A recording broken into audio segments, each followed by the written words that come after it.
విధంగా ఉద్యోగాల డిఏలు కానీ రిటైర్మెంట్ బెనిఫిట్స్ గురించి ప్రస్తావించారు.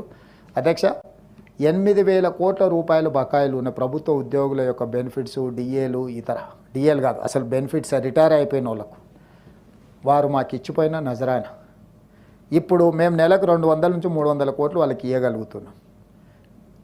1000 కోట్లు నెలకి ఇచ్చుకుంటూ పోతే కూడా సంవత్సరం పడుతుంది వాళ్ళ బకాయిలు తీర్చడానికి. వారి బకాయిలు ఎగ్గొట్టేదానికే 58 ఏళ్ళు ఉన్న రిటైర్మెంట్ వయసును 61 ఏళ్ళకి పెంచండి, ఇవన్నీ ఇవ్వాల్సి వస్తుందని. ఇప్పుడు ఆ 61 ఏళ్ళు పూర్తి అయిపోయినాయి, అందరు రిటైర్ అయిపోతారు. ఒక చిన్న అటెండరు ప్రభుత్వ ఉద్యోగి రిటైర్ అయితే మినిమం 50 లక్షలు ఇవ్వాల్సి వస్తుంది అధ్యక్ష.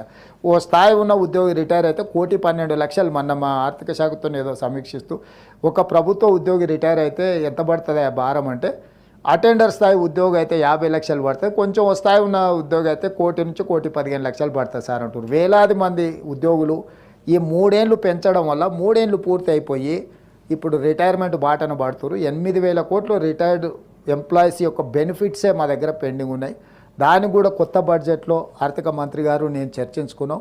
ఒక పరిష్కారం చూపిస్తే ఎవరు ఎక్కడికి వెళ్ళాల్సిన పని లేకుండా వాళ్ళకి ఎప్పుడు ఇస్తే ఒక స్పష్టత ఇస్తాం, ఒక కార్యాచరణ చేసుకొని రిటైర్డ్ ఉద్యోగులకు కూడా ఒక నమ్మకం కలిగించి వాళ్ళు కూడా వాళ్ళ జీవితాన్ని ఒక ప్రణాళికబద్ధంగా నిర్వహించి ఈ ఫలానా నెల నా డబ్బులు వస్తాయంటే అతను ఎక్కడైనా సర్దుకోవడమో చెప్పుకోవడమో ఇచ్చుకునే వాళ్ళకు కూడా తారీఖు చెప్పుకోవడానికి ఉంటుంది. క్లియర్గా వాళ్ళ సీనియారిటీ ప్రకారం ఏ రకంగా చేస్తామో సంవత్సరం తిరిగే లోపల 100% వాళ్ళ బకాయిలన్నీ చెల్లిస్తాను మాత్రం నేను చెప్పదలుచుకున్నాను అధ్యక్ష. ఓవర్ నైట్ 1 నెల 2 నెలలు చేస్తామని నేను చెప్పినా అది అబద్ధం.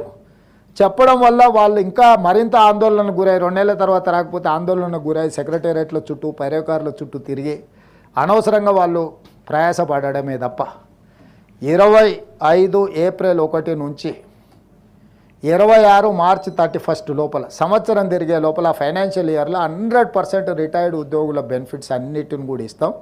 అదేవిధంగా మిత్రుడు డిఏల గురించి మాట్లాడిండు. ప్రతి నెల 1వ తారీఖు నాడు జీతాలు ఇవ్వడానికే తలప్రాణం తోకకు వస్తుంది. మా ప్రభుత్వ ఉద్యోగులకు నేను ఇక్కడ నుంచి విజ్ఞప్తి చేస్తున్నా, నెల 1వ తారీఖు నాడు జీతాలు తీసుకొని మనం ప్రభుత్వానికి కొంత సేవలు అందిద్దాము. కొంత సమయం పడుతుంది. ఈరోజు ఏమాత్రం ఏం చేసుకున్నా ఈ వ్యవస్థ కూడా దెబ్బతింటుంది. మన 1వ తారీఖు నాడు జీతాలు ఇవ్వడానికి రిజర్వ్ బ్యాంకు దగ్గర అప్పుడప్పుడు చేబదులు అంటారు కదా అధ్యక్ష, ఊర్లలో అంటాం కదా, బ్యాంకు లోను షూరిటీస్ కాకుండా చేబదులు మళ్ళీ ఇస్తాం. 4,000 కోట్ల రూపాయలు చేబదులు చేసి ఫస్ట్ నాడు జీతాలు ఇచ్చిన అధ్యక్ష. రిజర్వ్ బ్యాంకును ఇంకో 4-5 రోజులలో నీకు సర్దుతా నాకు వచ్చేదాన్ని బట్టి చేబదులు ఇవ్వని రిజర్వ్ బ్యాంకులో 4,000 కోట్ల రూపాయలు తెచ్చుకొని ప్రభుత్వ ఉద్యోగులకు 1వ తారీఖు నాడు జీతాలు ఇచ్చిన అధ్యక్ష. అందుకే దయచేసి మా ప్రభుత్వ ఉద్యోగులకి ఈ ప్రభుత్వం మీది, అన్ని లెక్కలు మీ ముందరనే పెడతా, ఏది ఎట్లా వంచుదామో చెప్పండి.